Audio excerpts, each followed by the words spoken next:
Katana Tourism ka Sorkar Jila ba polling do ula pentep ba kajing Pynlut na kabanta ka Cherry Blossom Festival arjar akulai kan kot hadu pra pen sauku kundai Klur tam.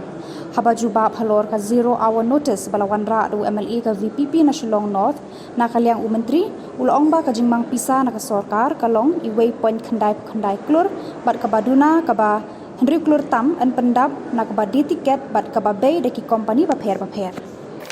Member from Shillong North. I would like to clarify here that the arrangement of funds by the Tourism Department to organize the Road to Cherry Blossom Festival at India and at Thailand from the 1st to the 30th of October this year and the Cherry Blossom Mega Music Contest on the 17th of November. So at the core of Meghalaya's distinctive identity lies its warm and hospitable people. The people of Meghalaya are renowned for their deep-seated passion for music and their unique cultural heritage. This fervor for music permeates every facet of life in the state and is celebrated with unparalleled enthusiasm throughout the year. With its picturesque landscapes, rich cultural heritage, and the resounding rhythms of its music, Meghalaya rightfully earns its title as the rock capital of India, or rather the music capital of India. Festivals serve as a potent branding tool for Meghalaya, positioning the state as a welcoming tourist destination and sparking positive conversations on a global scale. The Cherry Blossom Festival in particular has gained national and international recognition, symbolizing the state's charm. So the organization of these festivals serves multiple crucial purposes. Firstly, they provide a platform to local artists and musicians to showcase their talents alongside renowned national and international artists, nurturing local creativity and fostering cultural exchange. Secondly, they cater to the demands of tourists by offering unique and unforgettable cultural experiences, significantly boosting tourism in the state. Thirdly, they serve as powerful instruments for state branding, elevating Meghalaya's global profile as a cultural and artistic hub. Sir, it is in recent years, festivals and events have become integral elements of state tourism strategies across the country. States like UP, Goa, Haryana, Sikkim, Nagaland, Assam, Arunachal Pradesh have recognized events and festivals as essential components of their tourism development strategy. Events like the Ladakh Festival, Sunburn Festival in Goa, the Suraj Kund Mela in Haryana, Hornbill Festival in Nagaland are a few that we can mention as events sponsored by the respective governments. I would also like to inform members of this August House that in this year's Cherry Blossom Festival, in addition to the mega music contest aimed at nurturing and launching local talent into the music industry, we will also be organizing a choir competition to provide a platform for local choirs and vocal groups to showcase their musical prowess, creativity, and harmonious talents. It's an opportunity for these talented groups to gain recognition and appreciation from both local and visiting audiences. So the impact of these events has been significant.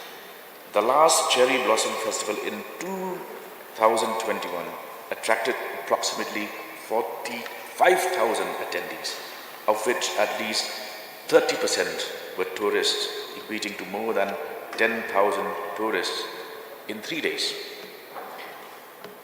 Similarly, the Megong Festival hosted last year drew a crowd of 3.5 lakh crowd. According to data available with the department, a substantial portion of the tickets sold in 2022 were purchased by tourists. Moreover, virtually all available accommodations were fully booked during the festival period, generating additional revenue for the hospitality industry of the state, in addition to the income earned by locals through setting up of stalls, food counters, transportation services, and so on. I'd also like to make a mention that these festivals are not entirely funded by the government of Meghalaya, but are financed through a combination of funds secured through ticket sales and corporate sponsorships.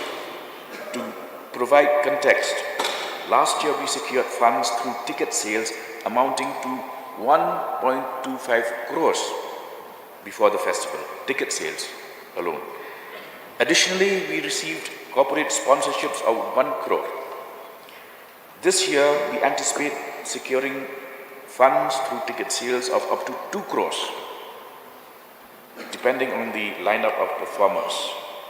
And the curtain raiser, which the member had made a mention of, both nationally and internationally, are aimed at increasing the ticket sales and to attract high-value tourists. Mr. Speaker, sir, the honorable member had wondered as to what was the source of financing this particular festival. I would like to highlight, sir, that an amount of rupees 7.5 crores to meet the expenditure for these various festivals came under expenditure head 104. Expenditure head 104, since the member wanted to know as to where did the source of funding came from. It came from expenditure head 104, promotion and publicity of festivals, which received approval from this House during the budget session of March this year. The costs associated with these events will be covered under this budget head, and therefore there is no need for any supplementary demand, separate SD to be placed, since this was already voted and received the approval of this House in March this year. Sir, the amount sanctioned for the Cherry Blossom Festival 2023 is 1.99 crore. The expected expenditure is 8.49 crores. The deficit of 6.99 crores is targeted to be met through ticket sales and corporate sponsorship.